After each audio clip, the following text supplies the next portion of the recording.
Hi, welcome to Summerween, everyone. I haven't done a readathon on BookTube in like 2 years, maybe over 2 years now, and I missed doing them. Summerween is only a week long and there's 5 different prompts. The first prompt is to read a book in the dark, and for this one I chose You're Not Supposed to Die Tonight. It's a horror thriller and it's also a YA, so I won't get too scared, hopefully. This book is going to be so fun because it's set during summer in a summer camp, and there's this girl that she's hired to act as a final girl because they're recreating a slasher movie. Something is happening because people start dying, so maybe this final girl is actually going to be a final girl. The next one is to read a thriller, and for this one I chose The Only One Left by Riley Sager. Riley Sager is an author that the premise of his books are so interesting always. The execution, it's a hit or miss for me. I've only read 2 of the books by him, so I want to continue reading his backlist. I know this book narrates a murder that someone was convicted of. Then many decades after, a person starts investigating the murder and they come up with a suspect, but we don't know if that person is actually the killer.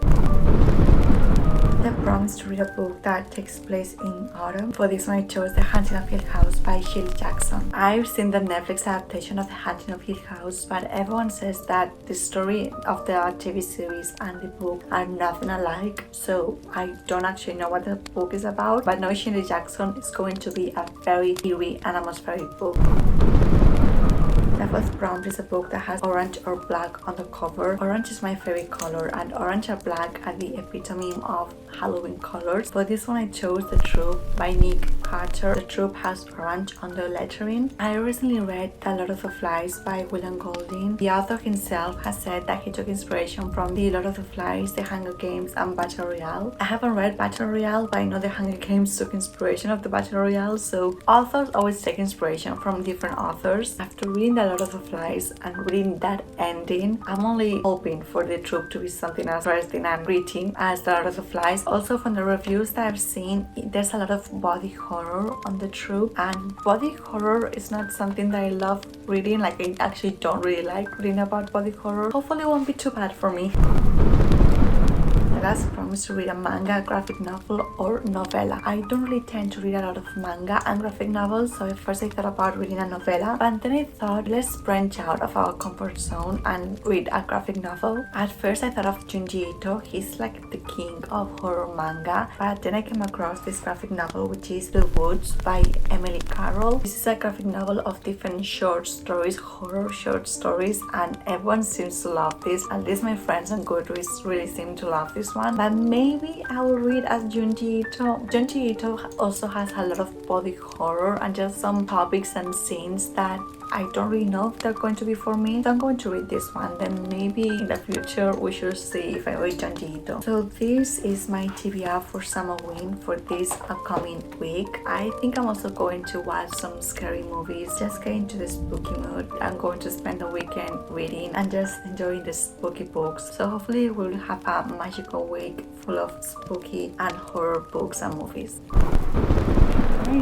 I don't know if you can hear it, but it's currently thunderstorming outside. It's the perfect weather to start this video. We are currently going through a heat wave here in Spain, so the fact that it's thunderstorming and that it's cooler right now is just so good. It's currently a little bit past midnight. There's a book that I want to read. Is a graphic novel, which is Through the Woods by Emily Carroll. This book is the one that's supposed to be the most terrifying and spooky from all the ones I've chosen, I think, at least. So that's the one I'm going to choose right now. Is it a good idea to read a scary book while it's thunderstorming outside and it's past midnight? Probably not. You don't know how excited I am that tonight I'm going to be able to sleep without suffocating in the heat. The fact that I can feel a cool breeze coming from my window is just such a perfect and glorious feeling. Right now I have a lot of energy, which is weird. Normally during midnight I'm in bed sleeping. Let's continue with this energy.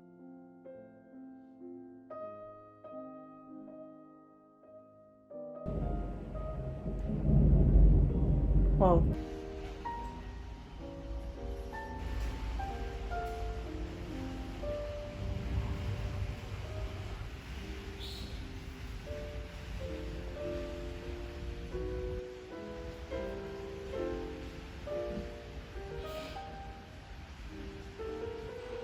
the rain is currently so loud.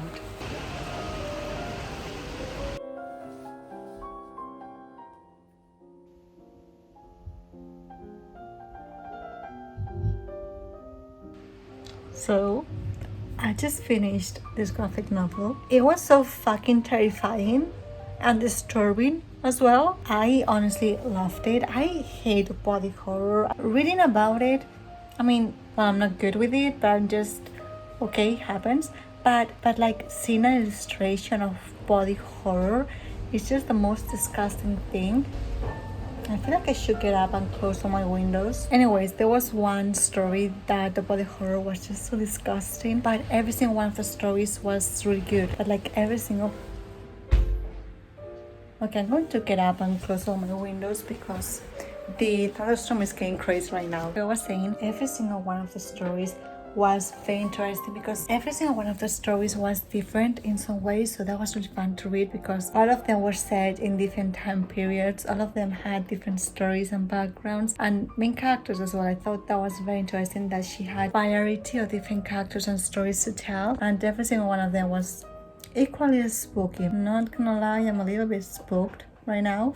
Speak Now, Taylor's version came out last night. Oh, and also I forgot to mention this. For some reason, Taylor decided to only have one concert in Spain. Spain is the only country that only has one concert date, which sucks. And I didn't get the code for the pre-sale for Spain, so I'm not going to that concert. But I did get the pre-code code for Portugal and for Poland, so I'm going to try to buy the tickets for Portugal because Portugal is right next to Spain. It's in the Iberian Peninsula, so it's perfect.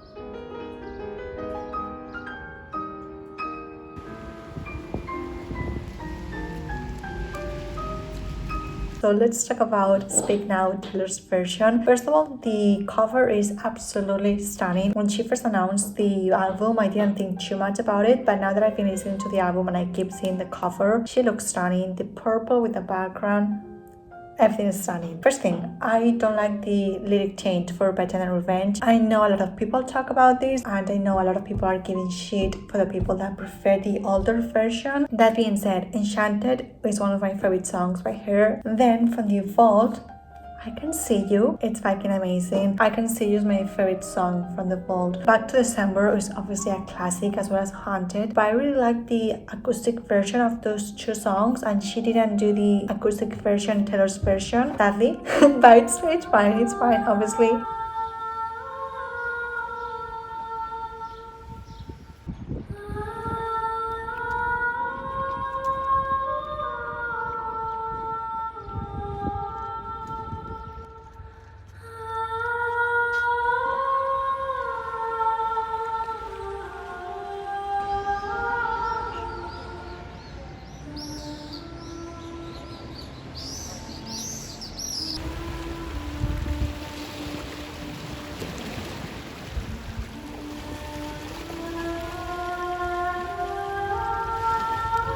I'm not going to keep talking about the weather and the heat, but it's just suffocating and I fucking hate the heat so much. Hey, I'm here with Betty. So yesterday I completed the prompt of reading a graphic novel. Right now I'm going to start reading The Only One Left.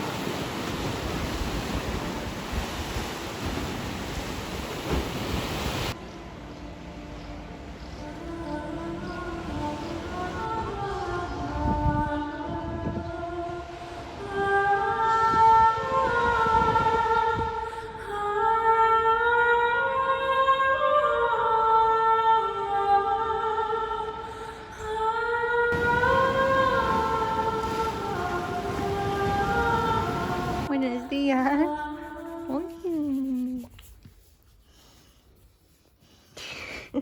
Work has taken so much of my time, sadly. I'm so excited to do this readathon and read so many books and all of that. I still have today and tomorrow for this readathon, so I'm still able to read some books.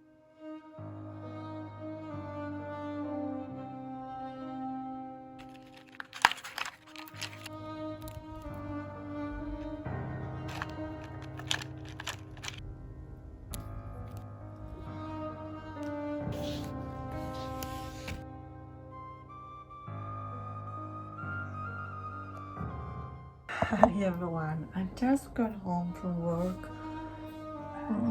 Really want to continue reading The Only One Left by Shirley. I'm like halfway through the book. I'm really liking it so far. The premise of this book is a woman who is a caregiver. She was taking care of a person and that person died on her watch, and she now has problems searching for other jobs. So she has to go to take care of a woman who has been not convicted, but she basically killed her entire family, but she never said she did, and she didn't go to jail because there wasn't enough evidence. And she lives in this really cool old house which everything is very outdated, and it's really cool. I'm liking it so far. Like I said, I'm only halfway through, so we don't know if Leonora actually killed the person, and also the main character, we don't know if she actually killed the person that she was taking care of. Like, we don't know.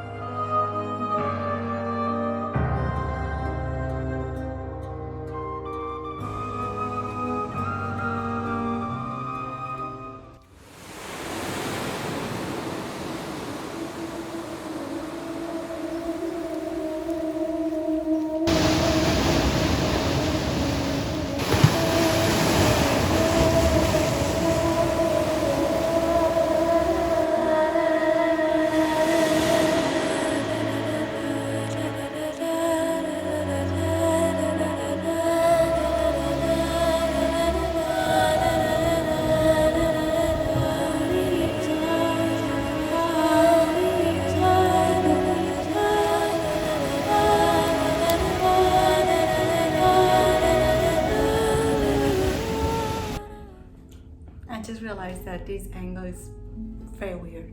Let me just... I think this is better. Yeah, it's the end of the readathon. I was editing this video and I knew I wasn't able to film much because of, you know, my life. I work many hours, so I don't have that much free time to read and vlog. And I realized that I didn't talk about an entire book that I read for this readathon, which is You're Not Supposed to Die Tonight. But I'm going to do a recap of all the books I read. The first one to read a book in the dark, I read You're Not Supposed to Die Tonight, which is a YA slasher horror book, but I didn't like it. I'm so sad that I didn't like it. June wasn't a good reading month, but July started off really good with the thrillers I read. I thought for summerween I'm just going to have the best time. And this book, I didn't mind that it was YA, but I just think that the slasher part wasn't really executed. Like I said, it is YA, but you can execute a good slasher horror book being YA, like that doesn't really matter. The ending of the book ended up being just the most underwhelming thing, like the most underwhelming explanation. Also, everything was kind of rushed at the end. They didn't really go in depth with the themes that they were exploring. Then for the prompt of read a thriller, I read The Only One Left by Shirley. I think this is my third book by Shirley, and I see a pattern with him, which is basically the premises of his books are always amazing.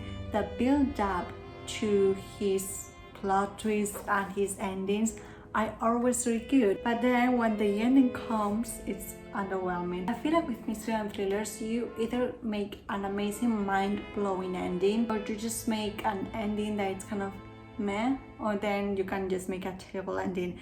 In this case, it was very meh for me. There were a lot of things that I already knew the answer to, like I already knew who did it and what happened and all of that, but thankfully I still had a good time reading this book. With Shirley, his books are just good books if you want to read a thriller. I know a lot of people hate Shirley's books. Honestly, I don't love them, like I'm not a groupie for Shirley, but I enjoy some of his thrillers. And then the prompt to read a graphic novel, I read Through the Woods by Carroll. Such an amazing graphic novel. The art style for me, I think it was really good, but the content, like the story itself, it was so fucking creepy and spooky and just gory. So I hope you guys liked this summer wind reading vlog, and I will see you very soon. Bye.